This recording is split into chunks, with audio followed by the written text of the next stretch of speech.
Na batalha entre anjos bons e maus, e em dois de seus livros, Uma Viagem ao Sobrenatural e Cuidado com os Anjos, podemos ver que os anjos maus frequentemente se disfarçam de bons anjos. Paulo nos diz que Satanás, ele mesmo, se transforma em anjo de luz. Como podemos estar seguros em determinar ou distinguir a diferença entre eles? Bem, em resumo, aquele livro sobre anjos, havia um grupo de pessoas adventistas do sétimo dia, muito sinceras, que passo a passo começaram a se envolver no espiritismo, até que estavam ouvindo demônios, a ponto de cometerem assassinato e estarem na prisão agora. 2 deles estão lá. E esse tipo de coisa eu acho que será mais comum à medida que o tempo progrida. E eu digo isso sempre que as pessoas conversam com você, ou você pode perceber o fato de que elas deixaram pessoas, ou anjos, ou sentimentos muito fortes, as levarem para longe do somente assim diz o Senhor. Independentemente de quão pouco se desvie do assim diz o Senhor, e quando não se está em perfeita harmonia com a Bíblia, há perigo aí. E teve essas pessoas, como este grupo de 19 pessoas no Oregon, entre 1983 a 1988, eles estavam orando para ver anjos. Sentiam, como muitas igrejas evangélicas neste país, que o momento havia chegado para suplicar a Deus e dizer: ei, vamos pedir a Deus para Ele fazer algo por nós, enviar seus anjos para virem conversar conosco, como as pessoas fizeram nos tempos bíblicos, entende? E o anjo que veio disse: nós viemos do trono de Deus, anjos belos e gloriosos. Bem, havia um homem e sua esposa, e eles receberam na casa deles mais de 100 anjos. Eu acho que foram 161 anjos em 4 anos e meio. Apareceram para eles, entraram na casa deles, conversaram com eles, e os anjos voltaram.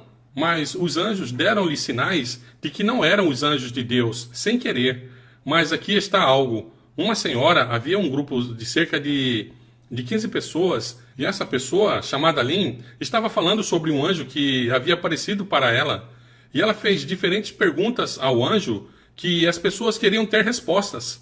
E uma pergunta que essa senhora fez foi: pergunte ao anjo mensageiro como eu teria que fazer, isso é, o que eu teria que fazer para falar com o meu anjo companheiro ou o anjo guardião. E então o anjo disse: eu não posso ajudá-la com isso, porque nós, os anjos mensageiros, somos de uma esfera muito mais elevada do que os anjos guardiões e nunca conversamos uns com os outros. Consegue imaginar isso? Então eles não têm boas relações. Esse foi um sinal. Mas eles não têm boas relações de jeito nenhum. Agora, essas pessoas deveriam ter dito: espere um minuto, isso deveria ser um alerta. Eu não posso acreditar que esses anjos que glorificam a Deus se comportam uns com os outros dessa maneira. Então, esse foi um dos pequenos erros do Assim diz o Senhor. E tem mais coisas, e gostaria que tivéssemos tempo para falar todas. Mas um dos erros muito comuns é que eles começaram agindo como se acreditassem na Bíblia, mas aos poucos começaram a dizer: bem, isso não é completamente necessário, isso não significa exatamente assim, e começaram a descartar e se afastar das Escrituras. E então, um dia, um anjo apareceu para eles e disse: olha, tenho algumas revelações que nosso Pai Celestial quer que eu transmita a vocês. Que a Igreja Adventista do Sétimo Dia está completamente errada em relação ao estado dos mortos. Os humanos têm uma alma imortal e viajam pelo espaço. E eu vou provar a você, o anjo disse a Lynn. Seu marido, daqui para frente, terá o poder de realizar viagem espiritual, de se canalizar em viagens espaciais.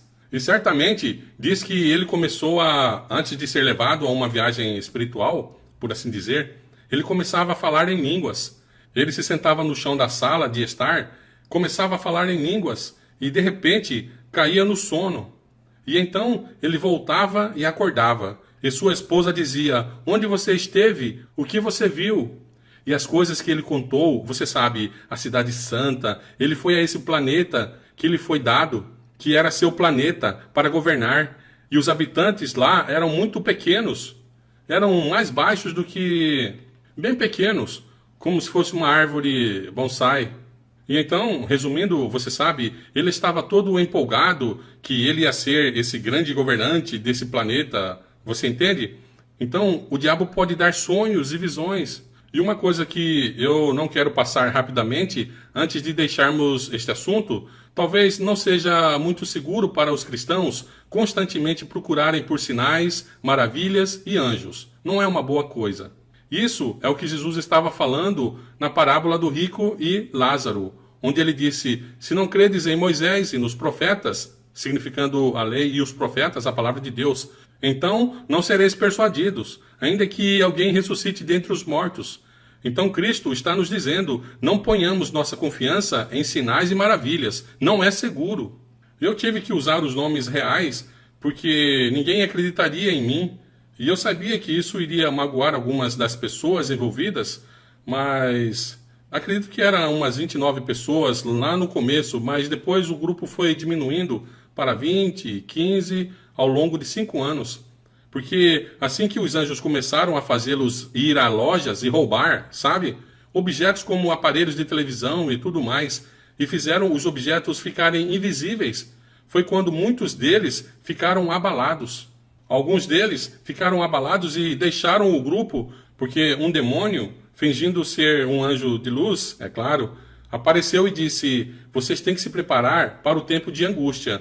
Deus designou vocês aqui no Oregon para se prepararem para ajudar os californianos que virão aqui, e assim que São Francisco afundar nas profundezas do oceano e alguns dos outros mares forem destruídos, eles virão para as montanhas do Oregon para o tempo de angústia.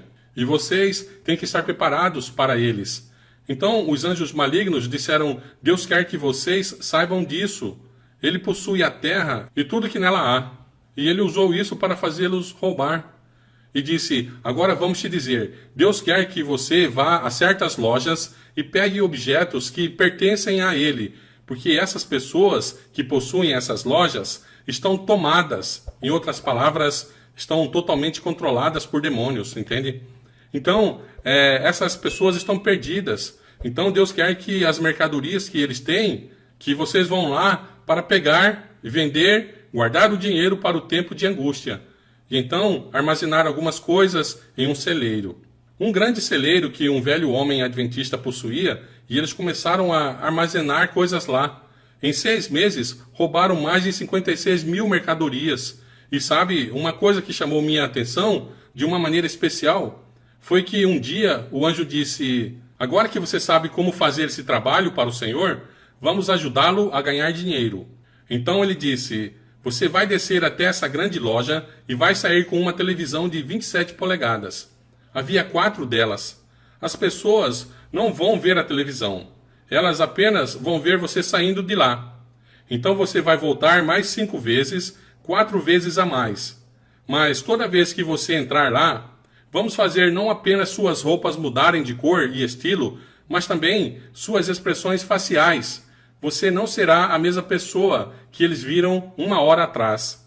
Então, se a câmera brilhar em você, não se preocupe, eles não vão reconhecer você.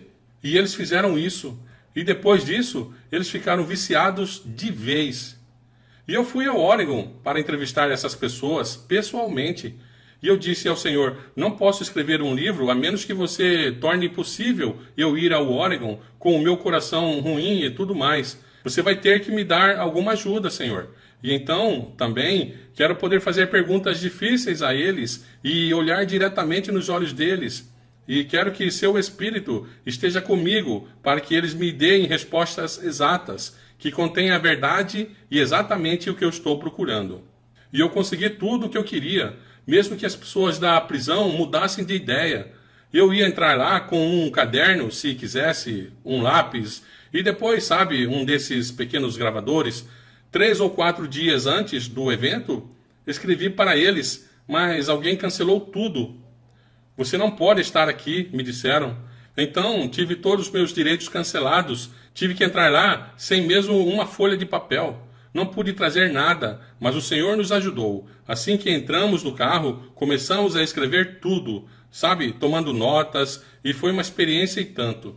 Agora, continuando, depois que eles estavam viciados em roubar 5 vezes ao mesmo dia, o anjo maligno, um pouco depois, disse: Deus tem um trabalho especial para você. Há 6 indivíduos que ele quer que você destrua. Não disseram matar, disseram destruir. E eles devem ser baleados com um calibre 38. E sempre use 2 balas para cada pessoa. Havia uma razão para isso também. Essas 2 mulheres estavam falando com esses anjos e o anjo parecia um pouco deprimido um dia. E elas disseram: por que você, meu anjo mensageiro, parece tão desanimado? Eram 2 anjos. Aí ele disse: meu amigo e eu adoraríamos sentar aos pés de Jesus um dia de sábado e ouvir ele falar conosco no céu, mas não vamos lá há muito tempo. Então elas deram a eles a permissão: ok, nós concedemos a vocês o direito de ir ao céu amanhã, no próximo sábado, e desfrutar do Senhor e trazer-nos boas notícias. E o anjo voltava e lhes contava todos os tipos de histórias gloriosas. E então eles mataram as 2 pessoas das 6, conforme você pode ler no livro. Grants Pass, Oregon, 5 de novembro de 1988. Socorro, me ajudem!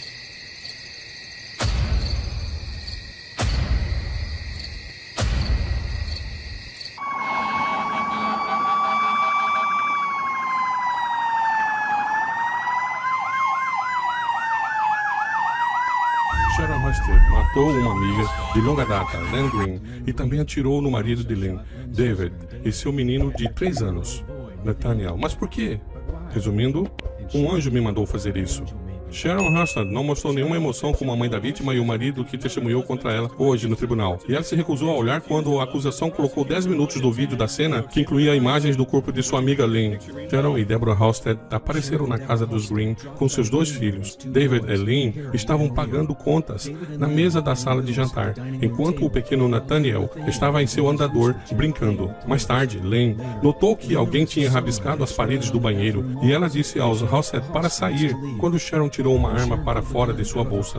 David percebeu que sua amiga de infância não estava lá para brincadeiras. Ele correu para fora para obter ajuda. Sharon o seguiu lá fora e atirou nele pelas costas.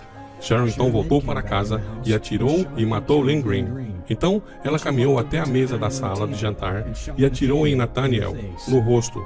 A bala atingiu seu pescoço e coluna, deixando-o paralisado, do peito para baixo. O vídeo da cena do crime mostra como David correu para o outro lado da rua pedindo ajuda. Em seguida, correu de volta, correu do outro lado da rua para a casa do outro vizinho, onde ele desmaiou na porta da frente, numa poça de sangue. David deu informações à polícia que os levou a Sharon e à casa de Deborah. Lá, encontraram um caminhão vermelho que foi listado como roubado de Newburgh, uma pequena cidade cerca de 230 milhas ao norte. O caminhão foi levado para um rancho com um cavalo e um trailer, deixando para trás outro assassinato. As irmãs Husted foram presas e mais tarde acusadas de 2 assassinatos, agravados entre inúmeras outras acusações. No início, elas se declararam inocentes, mas essa condenação poderia ter levado à pena de morte, mesmo sem nenhum antecedente. Eventualmente, elas negociaram acordos de apelação com o Estado. Deborah concordou em fornecer uma declaração juramentada sobre as mortes, já que ela não puxou o gatilho. Ela recebeu uma acusação e sentença menor. Sharon, em última análise, foi condenada à prisão perpétua, com um mínimo de 75 anos. Depois de cumprir 11 anos de cadeia, Deborah foi libertada em 2001. Sharon provavelmente nunca será libertada, de acordo com uma condicional revisada no Conselho em 2015. Ela segue cumprindo pena na prisão de Coffee Creek, perto de Portland. O que fez esses assassinatos extremamente incomuns foi o motivo. Tudo começou com um grupo de estudo bíblico em Grants Pass, Oregon, em 1983. Há cadernos e centenas de pedaços de papel revelando o fascínio e obsessão desse grupo por anjos. Em 1996, como parte de sua pesquisa para o livro Cuidado com Anjos, Roger foi ao Oregon para entrevistar Sharon e Deborah Husted na prisão. Esse grupo de 19 pessoas no Oregon, entre 1983 e 88, eles oravam para ver anjos. Eles sentiram, como muitas dessas igrejas evangélicas neste país, que o tempo tinha chegado para clamar a Deus. Ei, vamos pedir a Ele para fazer algo por nós, envia seus anjos para falar conosco, como as pessoas faziam no tempo da Bíblia. E o anjo veio e disse: nós viemos do trono de Deus, lindos, gloriosos anjos. Durante um período de 5 anos, o grupo documentou interações com 160 anjos que fizeram promessas e ganharam sua confiança e amor. Um ser brilhante, afirmando ser Jesus, apareceu para o grupo confirmando o trabalho dos anjos. Anjos, atendam meus filhos. Filhos, atendam meus anjos. Jesus falou conosco. Havia muitos anjos na casa. Jesus cresceu em tamanho até passar pela viga da casa. E então, seu brilho desvaneceu e ele se foi. Do testemunho das pessoas envolvidas nesse grupo de estudo bíblico que eu conhecia, seu testemunho foi que eles convidaram anjos para entrar na presença deles, para que pudessem se comunicar abertamente com eles. Eles o viram e comunicava dizendo, saudações, anjo, e o anjo respondia. Esses indivíduos seriam como um canal através do qual aqueles anjos falariam. Eles contavam de pessoas que não sabiam e de coisas que iam acontecer. Costumávamos fazer muito isso com Len, não apenas nós, mas sempre alguém do grupo, porque Len foi a primeira pessoa a ver e ouvir. O grupo escrevia perguntas para perguntar aos anjos, variando do cotidiano ao teológico. As respostas eram escritas para baixo, ao lado das perguntas. Os anjos falavam de coisas grandes sobre si mesmos, o que deveria ser uma grande bandeira vermelha, mas as mentiras eram tão bonitas, misturando apenas o suficiente da Bíblia para manter o grupo engajado. Eu sou ele. Eu sou o primeiro, o ancião de dias. Eu sou um só, mas separado, mencionado na Bíblia. Eu tenho todas as respostas. Há muito trabalho a ser feito por nós, anjos. Minhas palavras são as palavras de Jesus. Você não precisa mais de um mediador, pois você vai ouvir coisas por si mesmo e ver muitas coisas gloriosas. Eles deram ao grupo curiosidade. Os anjos trouxeram presentes como flores que nunca morrem e correntes de ouro, e alguns se materializaram em forma física. Outros presentes eram supostamente reservados para o céu, como cavalos brancos e pianos transparentes. Alguns membros viam e falavam abertamente com os anjos, enquanto outros pareciam se comunicar telepaticamente. 2 membros também receberam o dom da viagem astral, também conhecido como experiência extracorporal, que eles se referiam como viagem espiritual. Certamente eu posso levá-lo para terras distantes, e não diga a ninguém dessas viagens que você faz. E todo esse tempo, os anjos se aproximaram com previsões de milagres épicos e conhecimentos secretos. Paredes cairão por suas mãos, a terra vai parar de girar ao seu comando. Você caminhará através do mar para terras distantes, suas línguas serão muitas. Sharon, o grito de sua voz fará com que a maior montanha desmorone sobre seu inimigo para proteger o povo do Senhor. Você aqui, nesta sala, sabe mais do futuro do que qualquer homem, mulher ou criança neste mundo. O que acontece dentro desta casa não deve alcançar os ouvidos de nenhum homem. Guarde esse segredo. A hora está chegando, quando todos nós seremos separados. Todos aqui devem estar ligados a Jesus e aos anjos. Um ser muito proeminente nos cadernos e papéis era um anjo chamado Verdade Nua, que eventualmente levaria Sharon e Débora por caminhos proibidos. Vários anos antes dos delitos acontecerem, Verdade Nua estabeleceu prometendo se juntar a Sharon para sua primeira missão a Deus. Sua missão, assim como de sua irmã, será revelada em breve. Os anjos também lhes ensinaram que animais de estimação e humanos não morrem. Um ser chamado a si mesmo como anjo das criaturas prometeu levar o animal de Sharon que estava morto para o céu. No próximo dia, eles perguntaram, ele foi? A resposta foi sim, o seu espírito. Mais tarde, o grupo perguntou aos anjos, quando o homem morre, sua alma regressa a Deus ou morre com ele? A resposta foi, a alma regressa de onde veio? Deus. Note o sutil engano. O anjo parece estar parafraseando Eclesiastes 12:7, mas aplica um significado dualista pagão, que o corpo e alma são entidades separadas. Quase 4 anos depois, Sharon recebeu essa mensagem. Seu filho Léo começou a canalizar mensagens do anjo que se autodenomina Verdade Nua. Eles não tinham feito nada de errado antes, mas uma vez que eles se envolveram nesse tipo de ministério, eles começaram a ouvir coisas, e eu acredito que eram vozes reais falando com eles. O anjo disse, Deus quer que você saiba disso, Ele é o dono dessa terra e tudo nela. Agora vamos dizer, Deus quer que você vá em certas lojas e pegue alguns objetos que pertencem a Ele, e depois que fizeram isso, eles foram fisgados para sempre.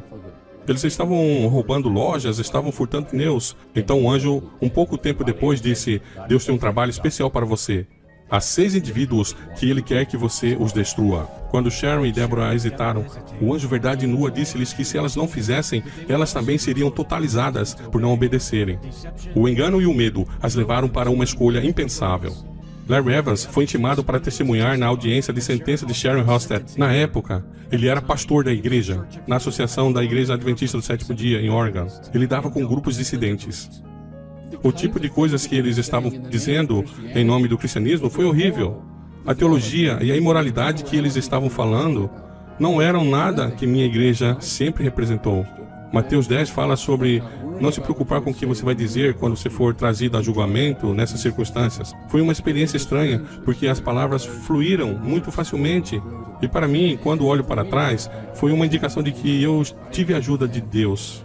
Eu entendi agora, porque eu estive lá. Eu ia colocar uma distância entre o comportamento diabólico, separando do que a minha igreja representava e do que eu como indivíduo queria defender. Agora eu me importo com as irmãs Halstead, simplesmente porque eu tenho um coração de pastor. Eu não tenho nenhum desejo de adicionar nada mais à ferida delas. Quando eu as visitei na prisão, elas queriam ter certeza que eu expressaria muito claramente o que elas fizeram. Elas não endossam agora, que elas se sentem péssimas sobre o que fizeram. O Senhor te abençoe e te guarde. O Senhor faça resplandecer o seu rosto sobre ti, e tenha misericórdia de ti. O Senhor levante o seu rosto sobre ti, e te dê a paz.